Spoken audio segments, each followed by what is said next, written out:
Hello दोस्तों, कैसे हैं आप सभी। स्वागत है आप सभी का हमारे यूट्यूब चैनल में। और जैसा कि आप देख रहे हैं हमारी पार्ट्स ऑफ स्पीच की क्लास। पिछली हमारी जो क्लास थी उसमें हमने समझा था एडजेक्टिव के बारे में, और आज हम शुरू करेंगे इसी का एक और नया टॉपिक, वर्ब। तो वर्ब क्या होती है, उनके क्या टाइप होते हैं, आइए समझते हैं।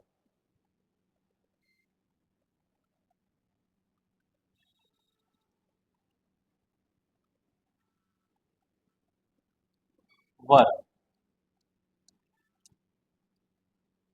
जिसे हम क्रिया भी कहते हैं। बेसिकली वर्ब जो रहती है ये किसी भी एक्शन को बताती है कि अगर कोई सेंटेंस है,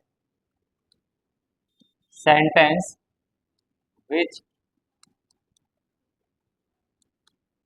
इन which any action is perform. ठीक है, अगर सेंटेंस में कोई भी एक्शन परफॉर्म किया जा रहा है तो उसे हम क्या बोलेंगे, उसे हम वर्ब बोलेंगे। ठीक है, और वर्ब का verb has to agree with subject. Verb का किसके साथ, सब्जेक्ट के साथ एग्री करना बहुत ज़रूरी है, क्योंकि सेंटेंस में दोनों ही तरह के सब्जेक्ट होते हैं। जैसे कि एग्जाम्पल के लिए हम यहाँ पर देखें कि जैसे लिखा है राम प्लेज क्रिकेट और आई प्ले क्रिकेट। तो यहाँ पे आप देख सकते हैं, यहाँ पर प्ले और प्लेस ये दोनों ही मतलब एक जो वर्ब है, लेकिन उसका जो फॉर्म है अलग अलग आ रहा है, क्योंकि यहाँ पर प्लेस लिखा है अकॉर्डिंग टू सिंगुलर सब्जेक्ट, और यहाँ पे सिर्फ प्ले लिखा है अकॉर्डिंग टू प्लूरल सब्जेक्ट। ठीक है, तो प्लूरल सब्जेक्ट है इसलिए यहाँ पे इसके साथ प्ले एग्री कर रहा है, और यहाँ पे सिंगुलर सब्जेक्ट है राम, इसलिए यहाँ पर प्लेस एग्री कर रहा है। तो ये हमारा सेंटेंस जो है कि वर्ब को किसके साथ एग्री करना है, सब्जेक्ट के साथ।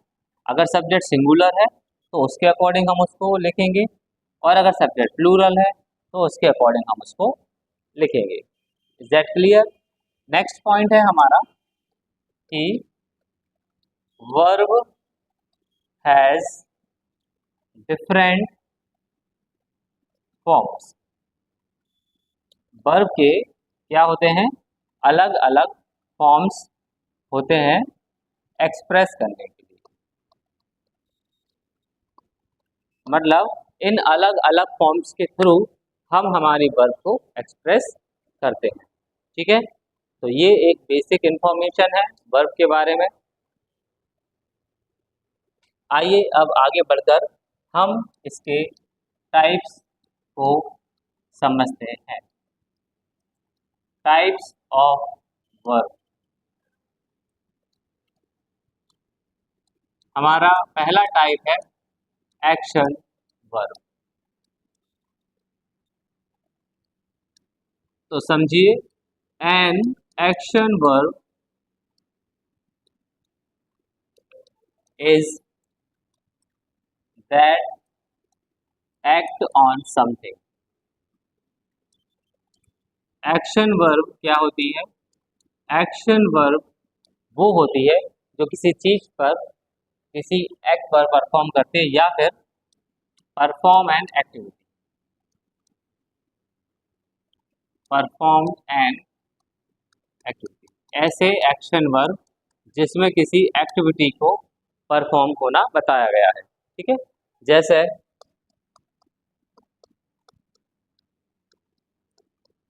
Pinky Yeats mango. ठीक, तो यहाँ पे एक सेंटेंस लिखा है पिंकी ईट्स मैंगो ना, तो यहाँ पे एक एक्टिविटी परफॉर्म हो रही है। ठीक है, the tiger chased the rabbit. ठीक है, इसमें भी ये बताया जा रहा है कि टाइगर जो है वो किस काम को कर रहा है, चेस मतलब रैबिट का पीछा कर रहा है। ठीक है, तो ये सेंटेंस में बताया जा रहा है कि ऐसे सेंटेंस जिसमें कोई काम हो रहा हो, कोई वर्ब जो है वो किसी एक्टिविटी को परफॉर्म कर रही हो। ठीक है, तो this is your first type action verb.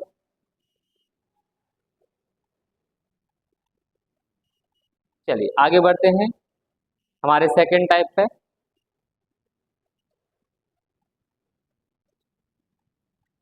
Second type जो है ये है हमारा stative verb. Stative verb, stative verb क्या होता है?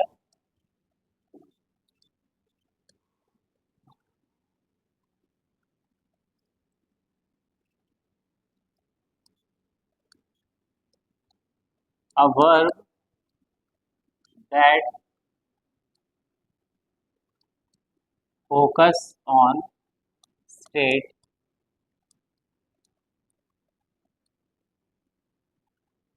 rather than activity। जैसा कि हमने फर्स्ट टाइप में पढ़ा एक्शन वर्ब, जिस जो किस पे फोकस करता था, एक्टिविटी पे। स्टेटिव वर्ब उसके अपोजिट रहेगी। स्टेटिव वर्ब किसी स्टेट को बताएगा, ना कि एक्टिविटी को। जैसे कि आई एम एट होम। ठीक है, she she believes in fairies. ठीक है, तो यहाँ पर उनकी स्टेट ऑफ माइंड को बता रहे हैं कि यहाँ पर वो क्या है, किसी स्टेट में एक घर, मतलब वो उसकी स्टेट बता रहे कि मैं किस कहाँ पर हूँ, घर हूँ। उनका स्टेट बता दिया। यहाँ पे वो स्टेट बता रहे हैं कि वो क्या कर रहे हैं, वो बिलीव कर रहे हैं। किसमें बिलीव कर रहे हैं? फ्रेज में बिलीव कर रहे हैं। तो यहाँ पे कोई एक्शन परफॉर्म नहीं हो रहा, सिर्फ अपना स्टेट ऑफ माइंड जो रहता है उसको वो बता रहे हैं कि वो अभी इस स्टेट में है। ठीक है, तो this is your second type stative verb, जो कि स्टेट को परफॉर्म कर फोकस करते हैं बजाय एक्टिविटी के। चलिए आगे बढ़ते हैं।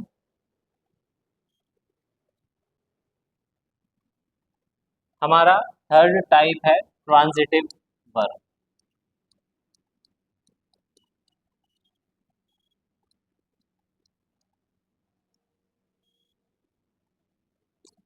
चलो, तो a transitive verb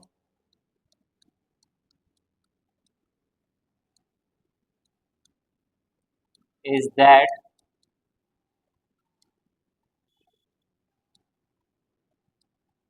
focus on, that act on something, act on something।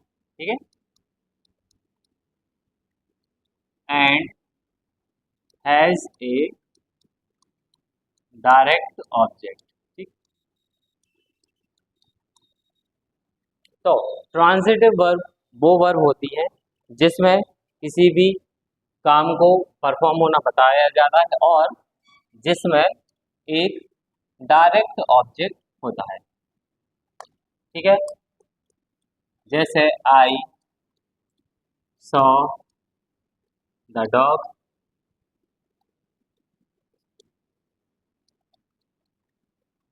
ठीक है, इसमें लिखा है आई सॉ द डॉग।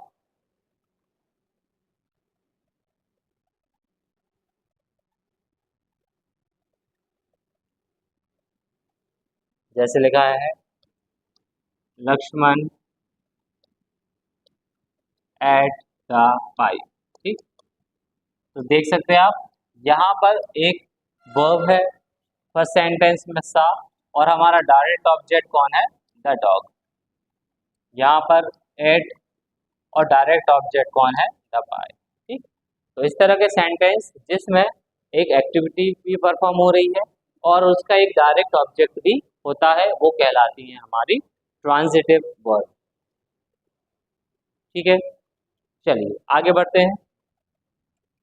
इसी का अपोजिट जो रहेगा वो हो जाएगा इन ट्रांजिटिव वर्ब। ठीक है, चलिए समझते हैं। तो इंट्रांजिटिव वर्ब क्या होती है? An intransitive verb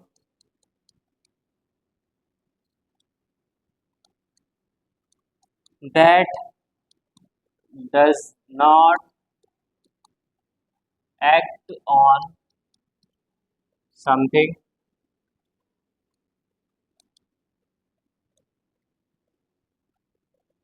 and does not have a direct object. ठीक है, ऐसी वर्ब जो ना ही किसी एक्टिविटी को परफॉर्म होते हुए बताएं, ठीक है, और ना ही जिनका डायरेक्ट ऑब्जेक्ट हो, जैसे द रेन फेल। ठीक, इसमें सब्जेक्ट आप देख सकते हैं, द रेन है, दिस इज योर सब्जेक्ट। ठीक है, और फिर ये आपकी क्या है, वर्ब। इसके अलावा यहाँ पर ऑब्जेक्ट दिया नहीं है। These are the example of intransitive verb.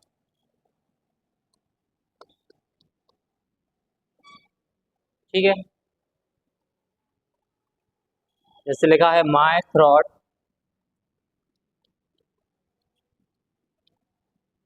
My throat hertz.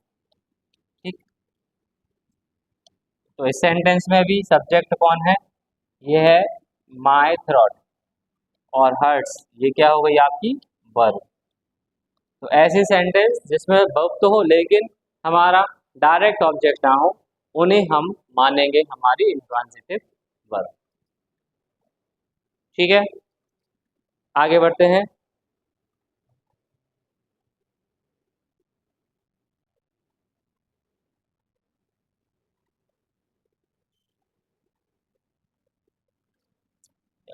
अब है हमारा ऑक्सिलरी वर्ब।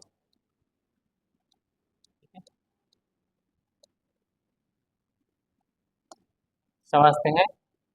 तो N auxiliary verb that accompany the main verb, accompany the main verb. मतलब ऑक्सिलरी वर्ब बेसिकली क्या होती है, ये हमारी मेन वर्ब को हेल्प करती है। ओके, इसीलिए इनको हम हेल्पिंग वर्ब भी कहते हैं। जो हमारी हेल्पिंग वर्ब होती है, हेल्पिंग वर्ब और ऑक्सिलरी वर्ब, जो कि मेन वर्ब को क्या करती है, अकम्पनी करती है, उनको हेल्प करती है। To help to express tense, voice या फिर मॉडल्स। ठीक है, मतलब टेंस, वॉइस या फिर मॉडल्स में जो मेन वर्ब को हेल्प करने वाले कुछ ऑक्सिलरीज वर्ब होती हैं, उन्हें ही हम हेल्पिंग वर्ब कहते हैं, जिसका काम मेन वर्ब को क्या करना होता है, हेल्प करना होता है। ठीक है,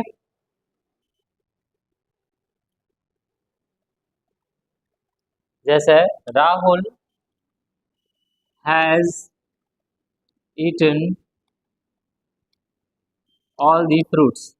तो आप बताइए इसमें इसमें ऑक्सिलरी वर्ब कौन सी है?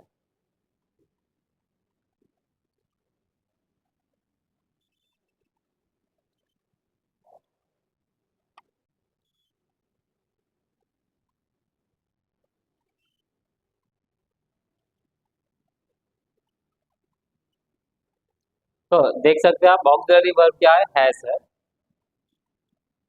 और यहाँ पर हैज जो है ये सब्जेक्ट के अकॉर्डिंग लगी।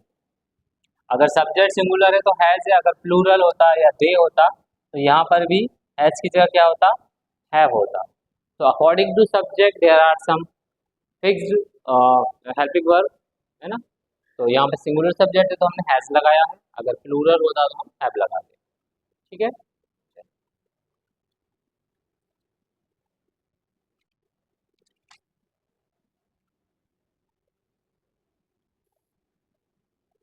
चलिए आगे बढ़ते हैं।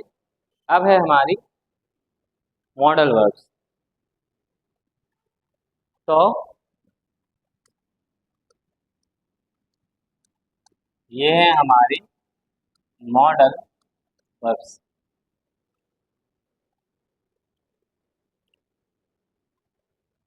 तो ये मॉडल वर्ब जो होती हैं, modal verb is a type of is a type of auxiliary verb। मतलब ये भी auxiliary verb की तरह ही यूज की जाती है, used to express। अब इनको हम कहाँ कहाँ यूज करते हैं? जब हमें परमिशन लेने और देने की बात हो, ठीक है, जब हमें हमारी कोई स्ट्रेंथ की बात हो, कोई पॉसिबिलिटी दिखानी हो, है ना, एबिलिटी की बात हो, किसी उस पर हमें सजेशन देना हो, या फिर कोई कंपल्सन दिखाना हो।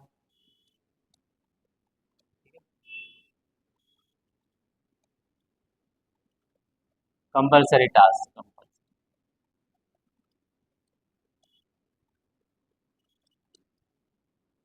ठीक है। तो जितने भी हमारे ये जो यहाँ पर हमने एक्सप्रेस किए हैं आइडिया, जैसे परमिशन में, स्ट्रेंथ में, पॉसिबिलिटी में, एबिलिटी, सजेशन, कंपल्सरी टास्क, इन सभी चीज़ों में कुछ स्पेसिफिक मॉडल वर्ब्स होती हैं जिन्हें हम मेन वर्ब के साथ यूज करते हैं, ठीक है। तो the modal auxiliary verbs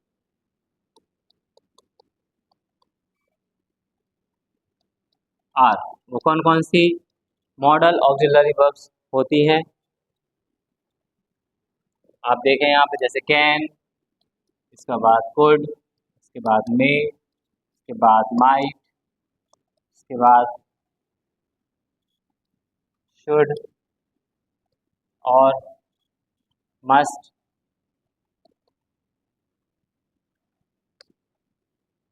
dare to, need to, कई सारे ऐसे हैं वर्ब। यूज टू, कोई हमारी पास्ट हैबिट को बताता है।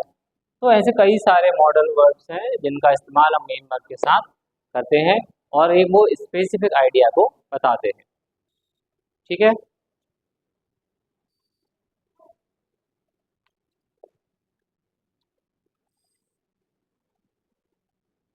चलिए अब बढ़ते हैं फ्रेजल वर्ब को। फ्रेजल वर्ब, ठीक है, क्या होती है phrasal verb?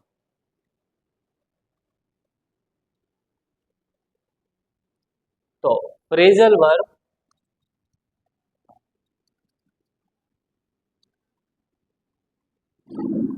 a phrasal verb is made of more than, phrasal verb क्या होती है? जो एक वर्ड से ज्यादा, मोर देन वन वर्ड, एक वर्ड से ज्यादा वर्ड से जो बनती है, इन्हें हम क्या बोलते हैं? फ्रेजल वर्ब, ठीक है। फ्रेजल वर्ब में क्या होता है? Phrasal verb has a main verb,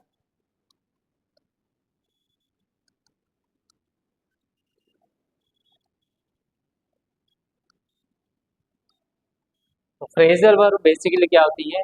एक वर्ड से ज्यादा अगर एक कोई वर्ब है, अगर उसमें कोई और प्रपोजिशन ऐड हो जाता है, तो उसको हम क्या बोलते हैं? उसको हम बोलते हैं फ्रेजल वर्ब। तो एक फ्रेजल वर्ब में एक मेन वर्ब होती है, एंड और साथ में इसके क्या एक ऐड हो जाता है, एक और अनदर वर्ड ऐड हो जाता है, जो कि and has a verb as a additional,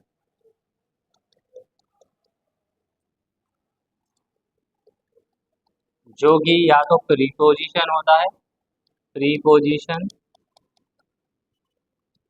या फिर पार्टिसिपल। ठीक।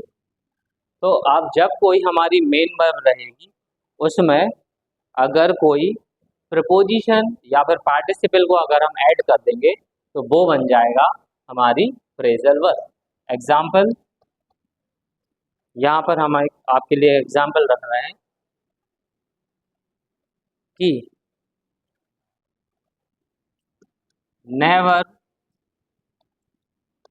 Give up your dreams.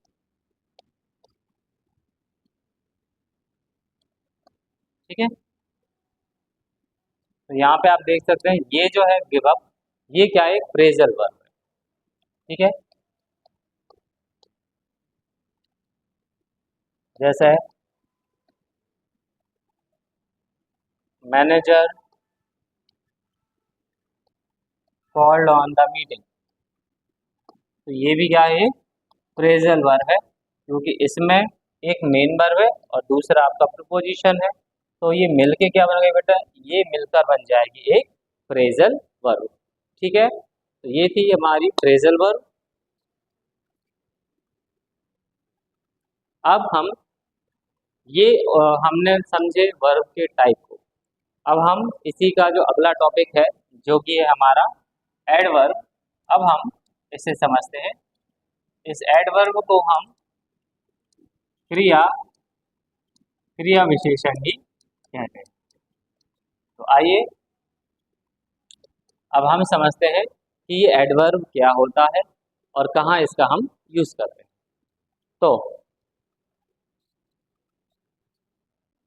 तो एडवर्ब क्या होते हैं? An adverb is a word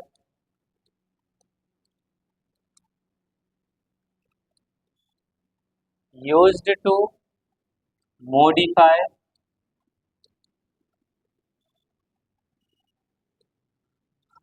verb,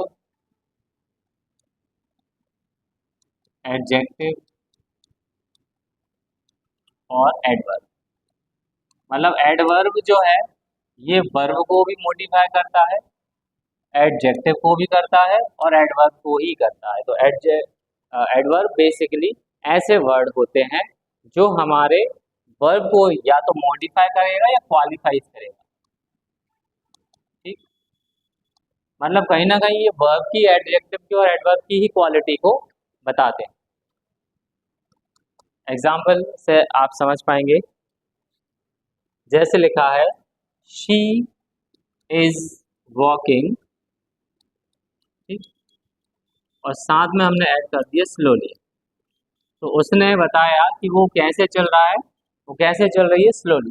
तो कहीं ना कहीं ये जो वर्ड है ये एग्जाम्पल है आपका एडवर्ब का। ठीक,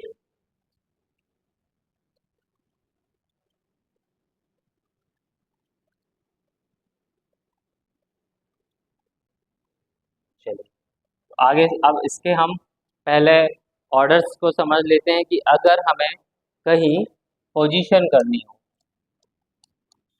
positioning of a adverb, of an adverb, adverb की अगर हमें पोजीशन रखनी होगी तो कहाँ रखनी होगी, चलिए समझते हैं।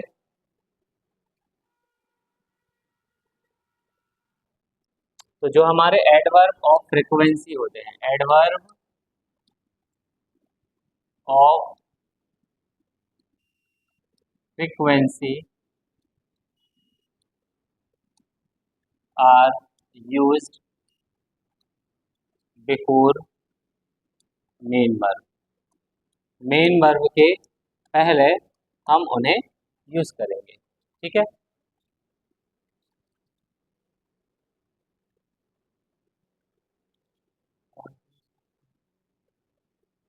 ठीक है, जैसे सेंटेंस है हमारा शी ऑफन प्ले क्रिकेट, तो आप देख सकते हैं कि जो हमारी मेन वर्ब थी इसके पहले हमने हमारी जो फ्रीक्वेंसी, हमारे एडवर्ब ऑफ फ्रीक्वेंसी थी, फ्रिक्वेंसी का मतलब होता है ऐसी चीजें जो हमें बार बार रिपीटेडली यूज की जानी हो, ठीक है। जैसे I went to office always. क्या ये सेंटेंस सही होगा? जैसे ये ऑलवेज एक फ्रिक्वेंसी है ना, एडवर्ब ऑफ फ्रिक्वेंसी। और हमने देखा है कि adverb of frequency are use before main verb. तो जो हमारी मेन वर्ब रहेगी उसके पहले हमें यूज करना है। तो ऑलवेज यहाँ यूज ना करके हम कहाँ यूज करेंगे? यहाँ, I always went to office, ठीक है।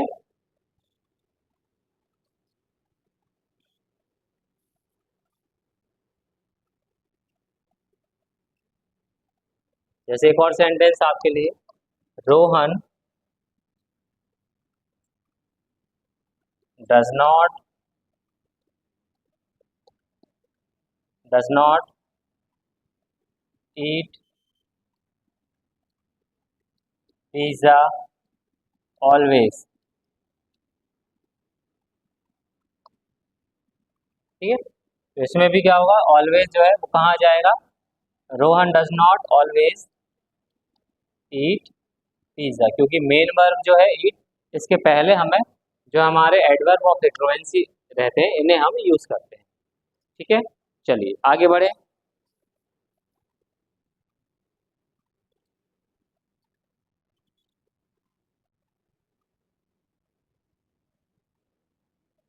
जैसे एक सेंटेंस और है, ही गोज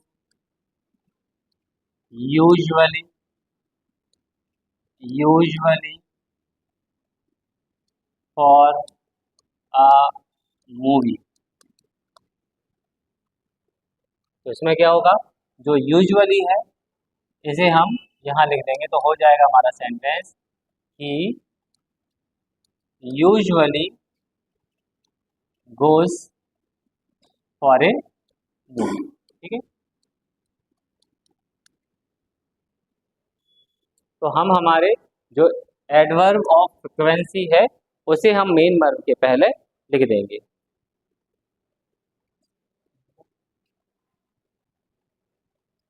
चलिए नेक्स्ट है,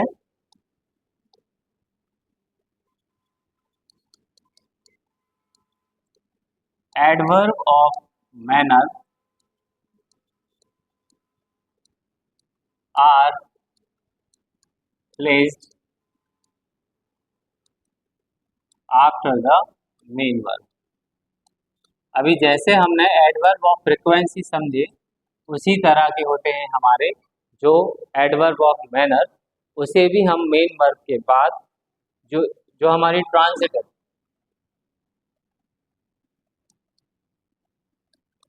आफ्टर द ट्रांजिटिव वर्ब, ठीक है, जो हमारी ट्रांजिटिव वर्ब रहेगी हम उसके बाद इसको यूज करेंगे।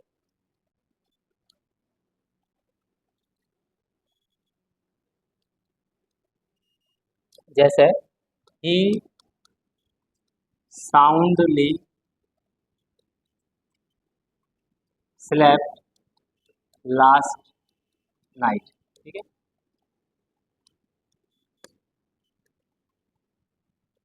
सबसे पहले अभी बताइए, अभी हमने ट्रांजिटिव वर्ब समझा। तो ट्रांजिटिव वर्ब क्या होती है? ऐसी वर्ब, ऐसे सेंटेंस जिसमें वर्ब हो और जिसका एक डायरेक्ट ऑब्जेक्ट हो, ठीक है। अब इसमें मैनर भी आ गया, मैनर मतलब तरीका, ठीक है। हमारे पास लिखा क्या है? साउंडली। साउंडली मतलब बहुत आरामदायक और हेल्दी तरीके से वो सोया। तो क्या लिखा है? Adverb of manner are placed after the main verb, मतलब यहाँ पर मेन वर्ब है उसके बाद हमें इस मैनर को लिखना है। तो he slept soundly last night, ठीक है। तो जो हमारा मैनर है ये मेन वर्ब के बाद में आ जाएगा।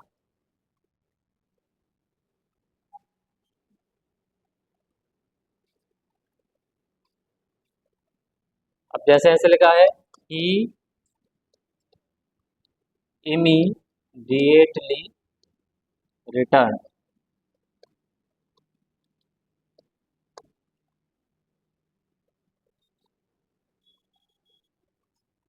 यहाँ पे ट्रांजिटिव की जगह इंट्रांजिटिव कर दीजिएगा, ठीक है। जो हमारे इंट्रांजिटिव वर्ब रहती है वहां लगता है इंट्रांजिटिव, ठीक है। मतलब ऐसी वर्ब जिसका ऑब्जेक्ट नहीं होता, ठीक है। ये वर्ब है, ठीक है, इसका कोई ऑब्जेक्ट नहीं है, ठीक है। ऐसे ये लगा जैसे यहाँ पे सब्जेक्ट और ये आपका सीधा क्या है, वर्ब। तो यहाँ पर भी क्या होगा कि सब्जेक्ट वर्ब और उसके बाद कौन आ जाएगा, इमीडिएटली। तो ये हो जाएगा he return, he return immediately, ठीक है, इमीडिएटली, ठीक। तो adverb of manner are placed after the intransitive verb. Intransitive verb के बाद हम इनको यूज करते हैं। चलिए आगे बढ़ते हैं अब।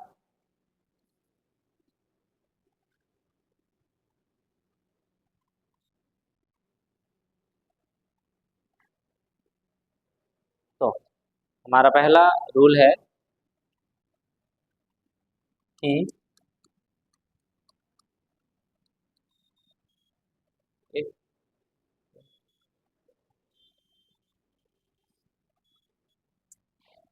if the sentence is introduced by adverb, तब inverted form is used for sake of emphasize, ठीक है। मतलब अगर हमारे सेंटेंस की शुरुआत ही किससे हो रही हो, किसी एडवर्ब से हो रही हो, तो उस केस में हम कौन सा सेंटेंस लिखेंगे, इन्वर्टेड फॉर्म ऑफ सेंटेंस। अब जिन लोगों को इन्वर्टेड फॉर्म ऑफ सेंटेंस नहीं पता,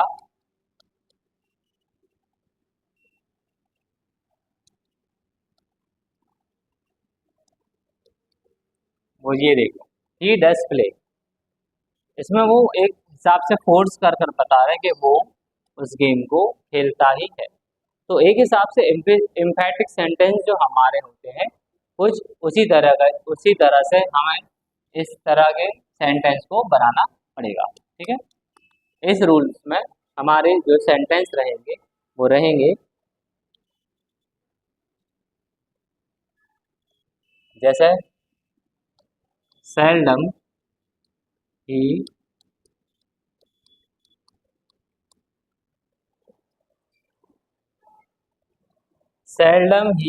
विजिट्स हिज पेरेंट्स, ठीक। तो ये हमारा एक सेंटेंस है, इसमें क्या चेंजेस होगा आप देखें।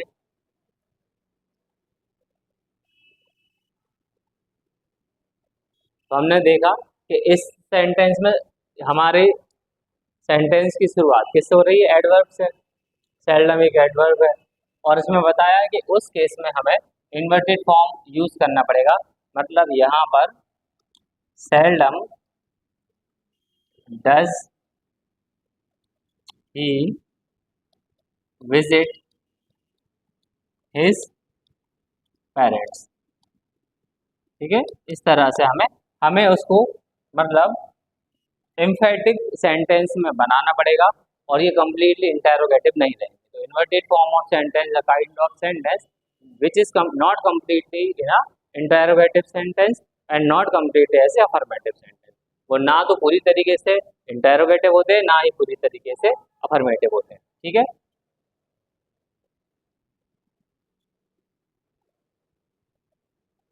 हाँ, अगर लेकिन इसको ऐसे हम लिखते हैं ही, अगर हम इसको ऐसे लिखते हैं ही सेल्डम विजिट हिज पेरेंट्स, तो भी वो गलत नहीं होगा। क्यों नहीं गलत होगा, क्योंकि इस केस में अब हमारा जो सेंटेंस है वो किससे स्टार्ट हो रहा है, ही से स्टार्ट हो रहा है। इट मीन्स अब वो एडवर्ब से स्टार्ट नहीं हो रहा।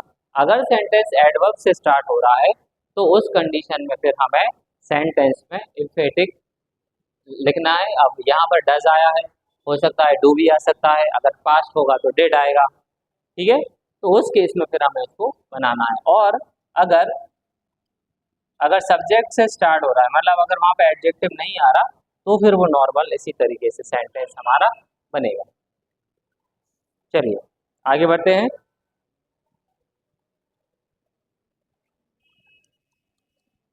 Use of else and other. ठीक है, कहाँ पे हमें एल्स का यूज करना है और किस कंडीशन में करना है समझते हैं। Else should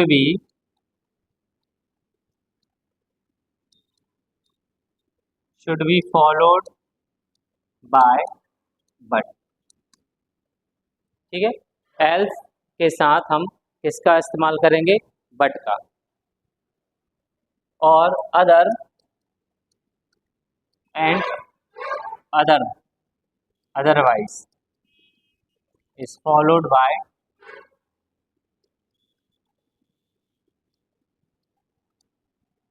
then. ठीक है,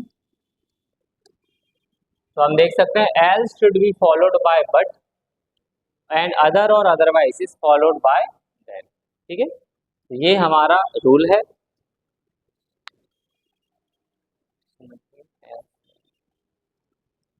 सेंटेंस नंबर 1,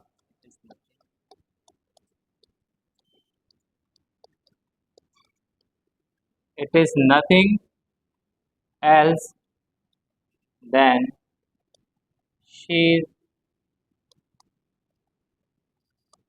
madness। तो आपका जो पहला सेंटेंस है वो लिखा है, it is nothing else than sheer madness. तो अभी हमने समझा कि जहां पर एल्स आएगा वहां हम क्या लगाएंगे, वहां हम लगाएंगे बट। यहाँ पे क्या हो जाएगा, यहाँ पे हो जाएगा but. It is nothing else but sheer madness.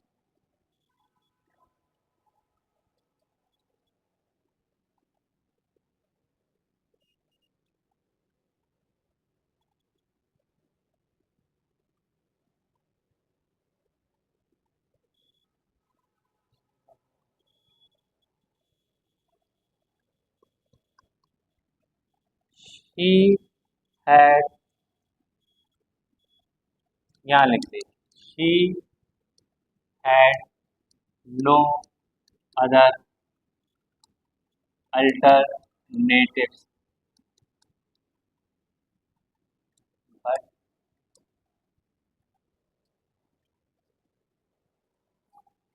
but stay here। ठीक, but stay here,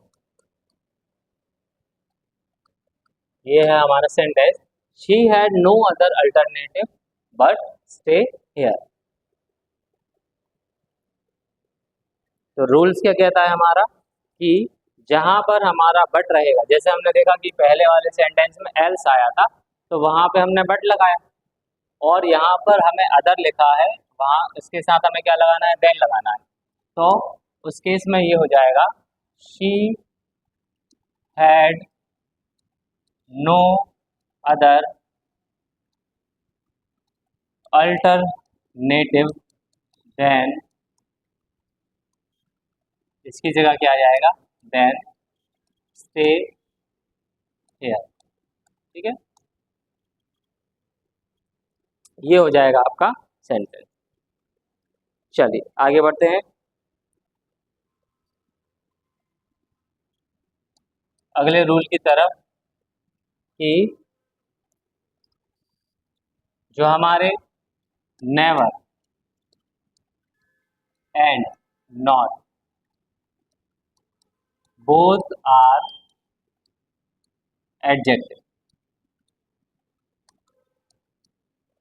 both are adverb. Not और नेवर दोनों ही क्या होते हैं हमारे लिए, एडवर्ब होते हैं। लेकिन never does not used as not.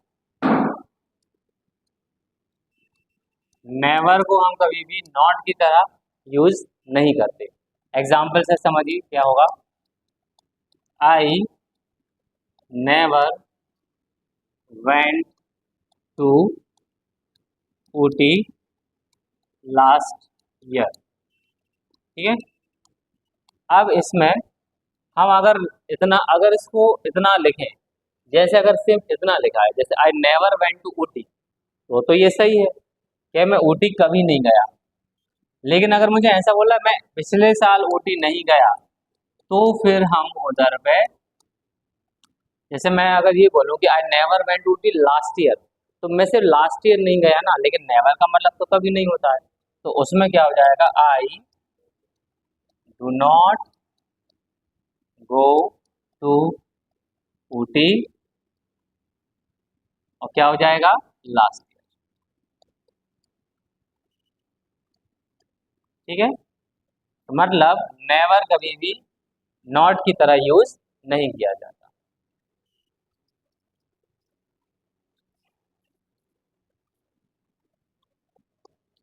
जैसे I I never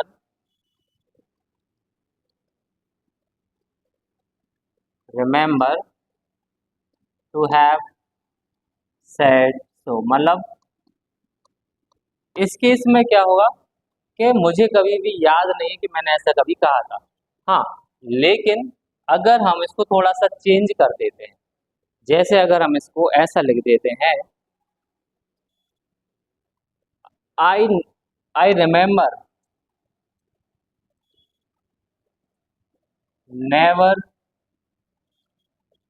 to have said so, तो इसका मीनिंग भी चेंज हो जाएगा।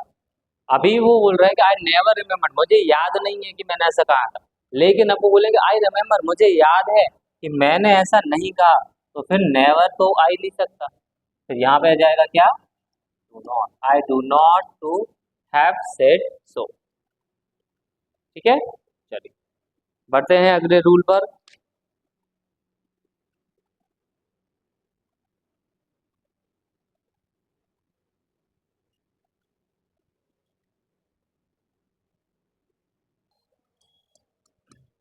तो बढ़ते हैं हम अब हमारे अगले रूल्स की तरफ, कि नेगेटिव एडवर्ब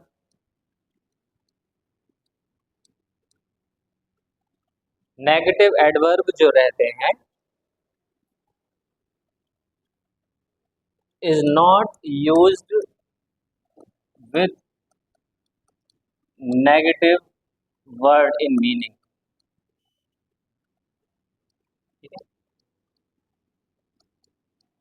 मतलब कि नेगेटिव एडवर्ब को हमें किन के साथ यूज नहीं करना है, ऐसे वर्ड के साथ यूज नहीं करना है जिनका मतलब ही क्या होता है, नेगेटिव होता है। ठीक है।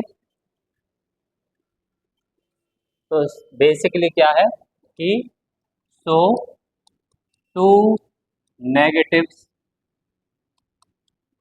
शुड बी अवॉइडेड, अपन को क्या करना है, दो नेगेटिव जो है उन्हें अवॉइड करना। चलिए,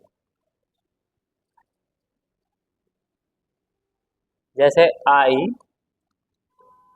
rarely went to meet nobody across the road. ठीक है। अब जैसे आप देख सकते हैं कि यहाँ पर ऑलरेडी एक नोबडी वर्ड लिखा है, और रेयरली, ये भी एक नेगेटिव सेंटेंस है, नेगेटिव वर्ड है। तो उस केस में क्या हो जाएगा, I rarely went to meet, इस नोबडी को हम किस में चेंज कर देंगे, एनीबडी में, एनीबडी अक्रॉस द रोड। ठीक। तो सेंटेंस हो जाएगा I rarely went to meet anybody across the road.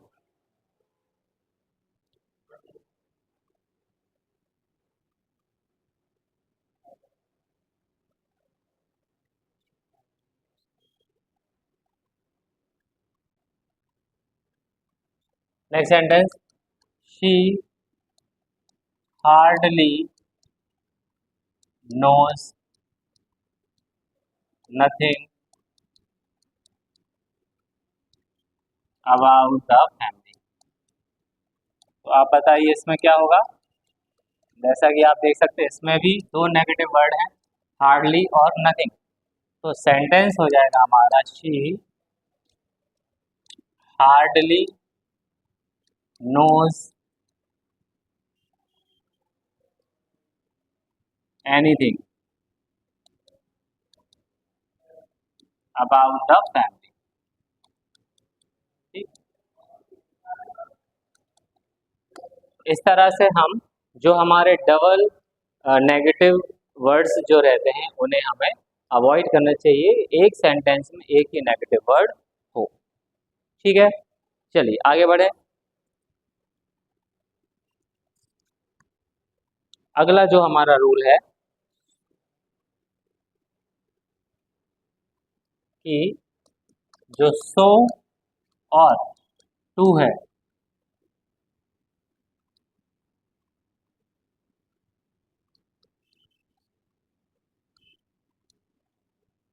Do not use without that. जो सो और विदाउट दैट, देन नहीं, विदाउट दैट,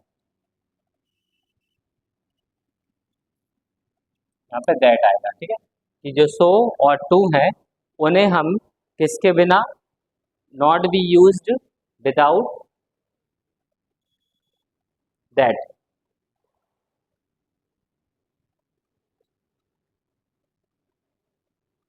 और वेरी और मच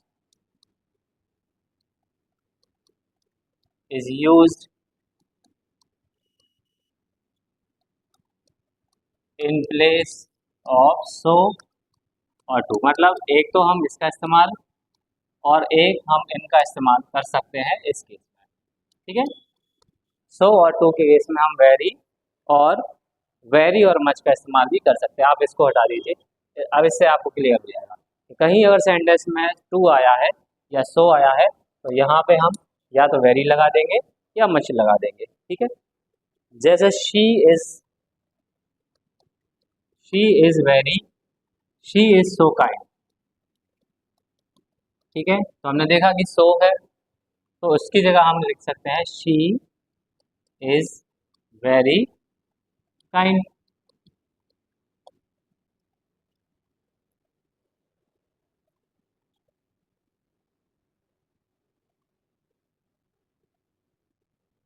अब ऐसे लिखा है कि my brother is so healthy. इसका भी क्या हो जाएगा, my brother is very healthy. ठीक है, चलो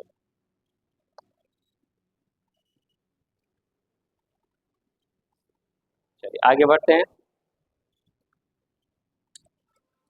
अब हमें दो जो वर्ड रहते हैं जो दिखने में लगभग सेम रहते हैं, एक होता है टू मच और एक होता है मच टू। ठीक है, अब इन्हें समझना है कि दिखने में तो ये हमें सेम दिख रहे हैं लेकिन इनका मीन्स क्या होता है। तो ये कब होता है, ये एक सिचुएशन ऑफ प्लेंटी, मतलब जब चीजें कुछ ज्यादा ही हो जाती उस सिचुएशन में अपन बोलते हैं टू मच। और मच टू जो रहता है ये ये बताता है स्ट्रेस ऑन क्वांटिटी, मतलब किसी भी चीज की क्वांटिटी पर,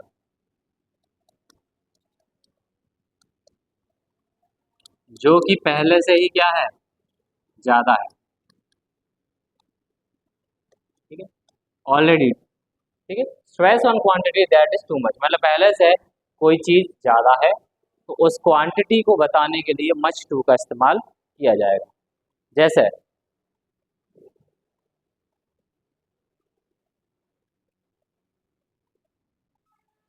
टू मच या वेरी मच। जैसे आई am very much, I am very much disturb by this. ठीक है, मैं इस चीज से बहुत ज्यादा डिस्टर्ब हो गया हूं। तो क्या है, ये एक सिचुएशन की बात है। ओके, कि हम किसी जब सिचुएशन में बहुत ही ज्यादा परेशान हो जाते हैं तो अपन बोले ना दिस इज टू मच, है ना। तो वहाँ यहाँ पे भी उसको टू मच और वेरी मच से लिखा है कि I am very much disturbed by this या डिस्टर्ब बाय योर बिहेवियर, ऐसा करके हम इसको बोल सकते हैं।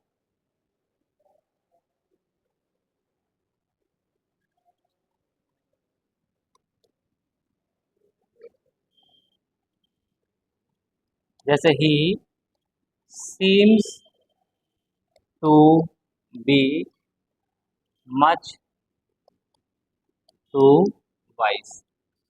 ठीक है, तो ये सेंटेंस बता रहा है कि he seems to be much too wise.